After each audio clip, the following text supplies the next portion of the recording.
Hey folks, welcome back to another Dice Tower preview. I'm Mark, and today we're taking a look at Rise of the Wastelands, which is brought to you by Wolfhorn Games. It's for 1 to 4 players, ages 14 and up, and games generally run about 90 to 120 minutes. At the end of the century, a rain of meteors hit the Earth, completely changing the landscape, killing the majority of people and destroying almost all signs of civilization. A few years after the impact, the remaining survivors started to gather in the ruins of cities where the effects of the meteors were less severe, to try to rebuild what was left and start a new society. Rise of the Wastelands is set in a futuristic post-apocalyptic world where resources are scarce and the remaining human survivors fight to survive and rule the devastated lands. Players lead one of their 4 factions with their own unique abilities. Starting from their capital, they will explore the dynamically generated map, discovering new areas and establishing outposts to recycle materials. With these newly generated resources, they can construct buildings and units, all while striving to upgrade their technology and gain a strategic advantage. This will allow players to accomplish their ever-changing achievements and let them spread their influence to rule over the other players. The goal of the game is to spread at least 5 of your influence tokens among the other players. When the game is over, if only one player has been able to accomplish that, they are declared the winner. In the event that 2 or more players have achieved that, the player that has given away more influence tokens wins the game. We are set up for a 3-player game, and the world is constructed from these tiles. They're all placed face down because you have to explore to reveal them. And every time you play, you're going to have a different set of tiles to deal with, different areas, different terrain, different ways that you may encounter the environment, which is pretty interesting. But you will have your bases that you'll start with your main complexes or your capitals. So as you'd expect in a 4X game like this, you have your own player board with your actions and various things. Now, you have on the far left of the main board several types of resources and things you're going to be using and need to keep track of. So at the top on the left is your people support track. How happy are they? The more happy they are, the more actions you might get. There's an extra action cube here that you can tap into when they are super happy. And then you have your military prestige. Yes, this is definitely going to be key, especially when you go into battles and so forth. Also, down below, these are your main resources. You have first water, then you've got ammunition, you've got energy, and then metal. And then finally, you have crystals. Crystals are found in the craters of the meteors that crashed. They're not a really specific type of resource. Instead, they're a wild in the game and can be used for substituting any of the other resources.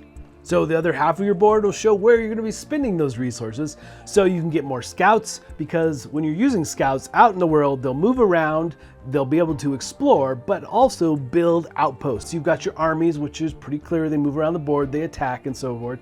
You've got your outposts that you'll be putting out and getting more resources. You'll see the resource cube of the various different types that you can get and give you extra bonuses when you have them in play and take certain actions. So you also have upgrades that can be had for these different outposts, as well as upgrades that you'll be definitely wanting to do for your main capitals that are out on the board to start. You'll see slots for them, and I have all the basic components. I don't have the upgraded components, and I really like these wooden meeples. They're painted and look really cool, and they're definitely unique to each of the different types of factions. So as you can already see, with the outposts, the scouts, the armies, all the upgrades you can do, you're gonna need those resources. Very key. And I really like, it's all very straightforward how much resources you need to do the various things. It's all printed on your player board. And then to the far right is your tech tree. You have a level 1 that you can start spending resources on, but to get to the level 2, you will have to build a tech lab into your capital. So that's a reason to upgrade it, obviously. So getting those outposts out to give you more resources is definitely one of the key things you want to do. At the top of your player board is your influence tokens, very key to winning the game. You can spread these tokens to other players in 2 different ways. By taking out their capital, battling back and forth, or doing achievements. There are achievement cards. If you fulfill these cards, you will get to spread your tokens as well. Now, when you do, the player who receives them will put them on their second line on the leftmost spot. And there are icons here that you'll be able to draw a power card, which we'll take a look at, but it's not all bad, but you will have to drop your people support by 1 for every token that gets put in. So, your populace is not going to be happy about the influence coming in from other colonies. And then we have leader cards. Leader cards are going to help you in numerous ways. Special abilities from your leader that will help you throughout the course of the game, as well as your leader's goal. You have black cubes on here that you'll be able to spin in various ways, like in combat, really giving you the edge when you might need it the most. But there's several different types of leaders, and playing with a different leader each time will give you some nice variety between each game. Your other player board is your action board. So let's take a look at these actions. First and foremost, you're going to start off with 4 cubes. There's a couple different ways to get more action cubes, and you can even have a surplus at times. And these different actions, some you can do multiple times on a turn, others are very expensive and it costs you like 3 cubes when you go to build an outpost. Or you can only do once per turn, like exploring the Wastelands. So let's start with recycle. That's all about getting the resources that you need. So for every outpost you have, you can pick which one to use. It's 1 cube per outpost to get that resource. But if you upgrade your outpost, you can get even more resources by upping their productivity for that particular outpost. Next, let's build an outpost. It is your most expensive action, costs you 3 cubes.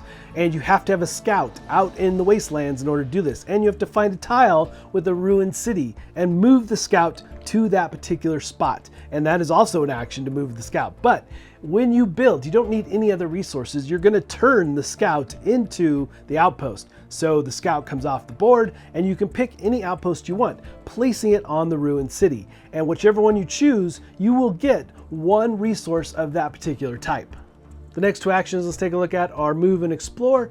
Moving is just very straightforward. You're going to spend a cube to move 1 hex within a tile, and that's all you're doing. And you can spend up to 4 of those, and you can explore. When you're next to the edge of a tile that has been unexplored, you can flip it over by spending 1 cube. Now you can only do this once per turn. You flip it over and you can put it in any orientation you so choose. And when you do that though, you have to draw an exploration event card. And I love this aspect because these cards add a lot of flavor to the game and they give you choices, either or choices. And there's so many different ones with amazing artwork. I really like this aspect of the game. But obviously this is one of the key ways that you go find new areas to put more outposts. And then we have attack. You can attack up to twice per turn if you have the cubes to spin, that is.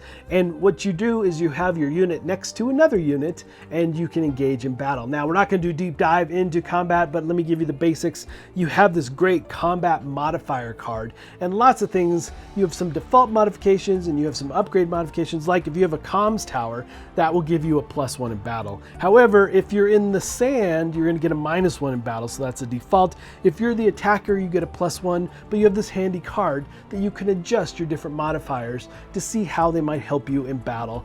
Each of the combatants will pull a power card. Now, we haven't really taken a look at these yet, but just know they have multiple uses. So at the top of the card, they're going to allow you to do various things on your turn, but at the bottom, it's used for combat. And the units are classified in 3 different types. So your basic army are basic.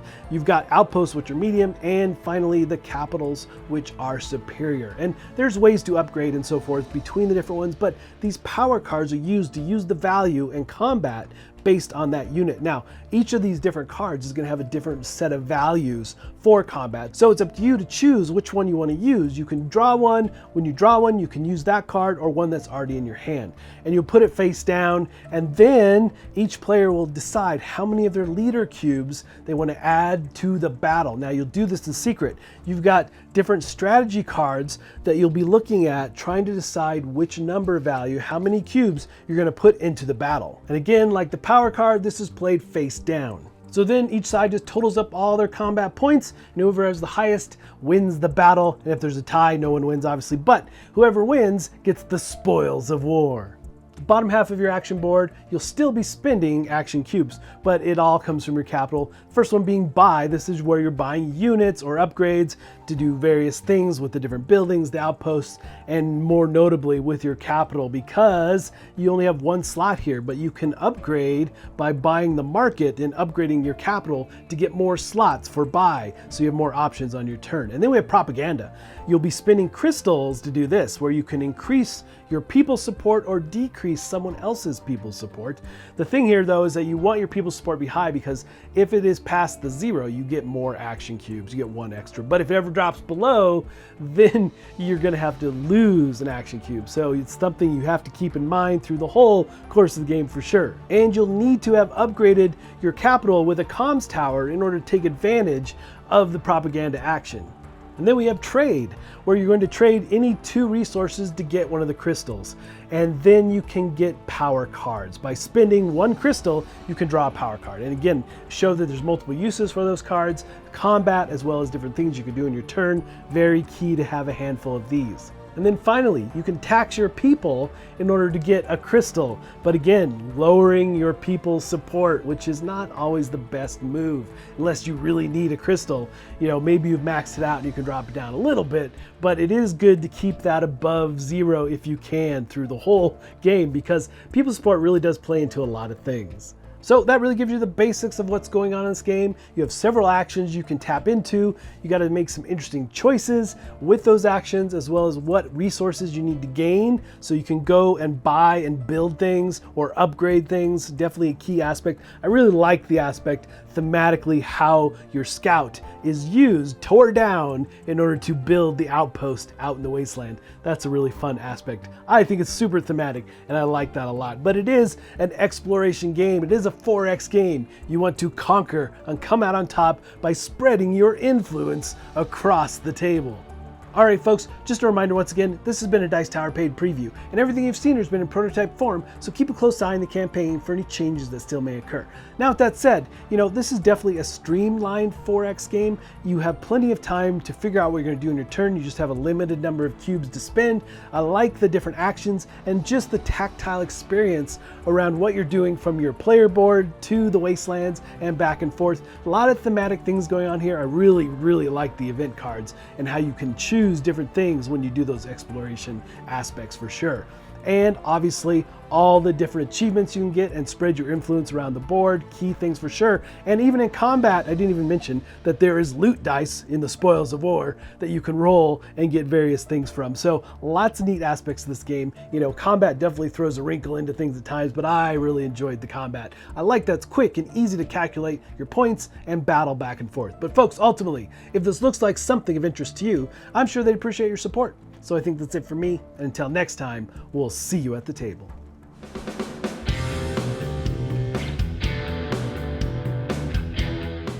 Hey everybody, thanks for watching this video. If you like this review or whatever you just watched, wasn't it amazing? Check out our channel, Dice Tower. We have all kinds of things. We review games, we do top 10s, we play games live. It's all about board games, but especially the people who play them. Check out Dice Tower YouTube channel.